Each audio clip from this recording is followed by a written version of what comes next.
Hello বন্ধুরা, আমরা এখন আছি উড়িষ্যার বালাসোর স্টেশন বা বালেশ্বর স্টেশন। এখন আমরা এই বালেশ্বর স্টেশন থেকে আমরা চলে যাব চাঁদিপুর সমুদ্র সৈকত বা সমুদ্র বিচ যাকে বলে। আমরা এখন সেই সমুদ্র সৈকতের দিকে যাওয়ার জন্য এখন বালেশ্বর স্টেশন থেকে নামলাম। নেমে এখন এখান থেকে টোটো তো এখানে বোধহয় পাওয়া যাবে না, এখান থেকে আমরা অটো ধরবো। এই অটো ধরে আমরা চলে যাব চাঁদিপুর বিচে। এবং এই বালেশ্বর স্টেশন বা বালাসোর স্টেশন থেকে চাঁদিপুর বিচের দূরত্ব হচ্ছে 14 কিলোমিটার।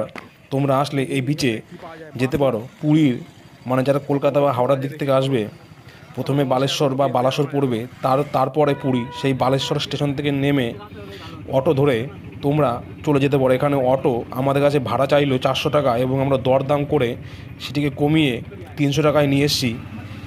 তোমরা এখানে 6 জন যাও, 3 জন যাও, 1 জন যাও, মানে অটোর ভাড়া যা তাই তোমাদের দিতে হবে। 400 টাকা চাইলো, কিন্তু এখন সিজন নয় বলে, লোক সংখ্যা নেই বলে, তাই আমরা কমে পেয়ে গেলাম। এখন চলে যাচ্ছি আস্তে আস্তে সেই বালেশ্বর স্টেশন থেকে সমুদ্র সৈকত বা সমুদ্র বিচের দিকে। দেখো এখন আমরা সেই অটো করে সেই রাস্তাতে আছি।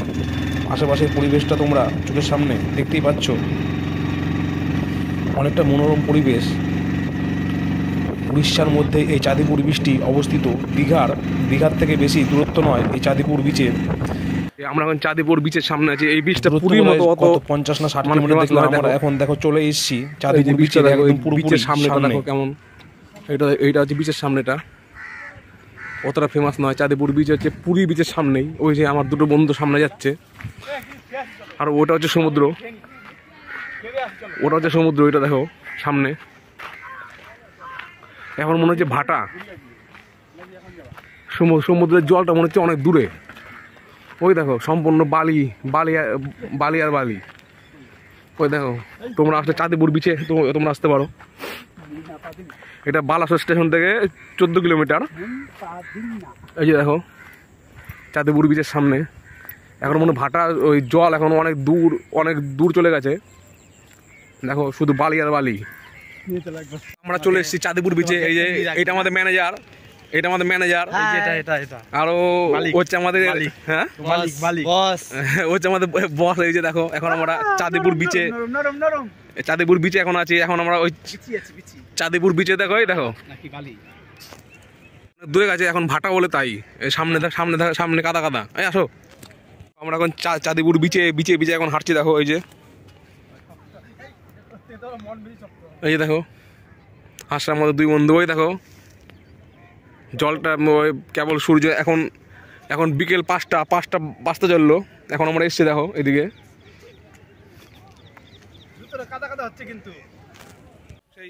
কিছু কথা তোমাদের বলে রাখি, এখানে হয়তো অনেকের ভালো লাগবে না। যারা একদম মনোরম বা নির্জন পরিবেশ যারা ভালোবাসো, তাদেরই এই চাঁদিপুর বিচটা তাদেরই ভালো লাগবে। কারণ এইখানে ভিড়ভাড়টা কিছুই নেই। তোমরা দেখতেই পাচ্ছ সামনে একদম ফাঁকা শুনশান একদম জায়গা। মানে যারা একদম মনোরম বা নির্জন পরিবেশ যারা ভালোবাসো তাদেরই ভালো লাগবে। এবং এইখানে আমরা হোটেলের ভিডিওটা আমাদের করা হয়নি। তোমরা যদি এখানে হোটেল নাও, অনেক ধরনের হোটেল এখানে পেয়ে যাবে 1200 টাকা থেকে 1200-1300।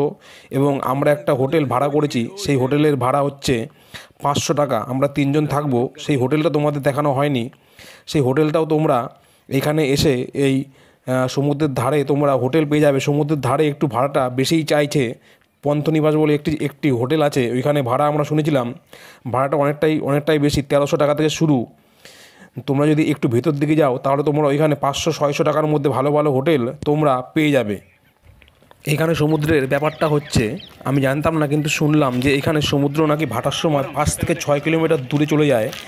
তাই আমরা এখানে সমুদ্র দেখতেই পেলাম না। এখন ভাটা চলছে। তাই আমরা চাঁদিপুর বিচের সামনে আছি। দেখো এখানে মেলার মতো বসছে। এই যে এইদিকে তেমন অতটা ভিড় নেই, খুবই কম ভিড়। এই দেখো এদিকে হোটেলের রেটটা অনেকটাই বেশি দেখলাম। মানে একদম যে বিচের সামনে যে হোটেলটা আছে, ওই হোটেলের রেটটা অনেকটাই বেশি দেখলাম।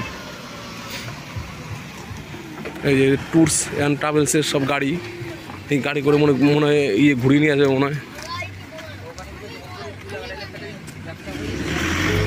এই যে পাশ দিয়ে অনেক।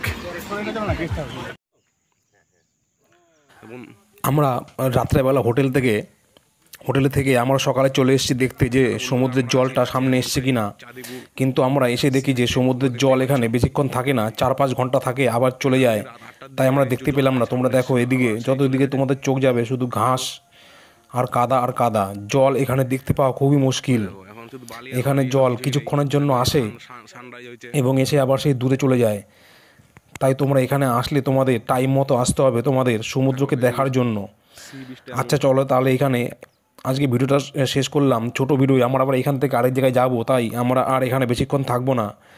তাই তোমাদের যদি ভিডিওটি ভালো লাগে তাহলে অবশ্যই লাইক করে ভিডিওটিতে কমেন্ট করে দিও পরবর্তী এরকম ভিডিওগুলি পাওয়ার জন্য।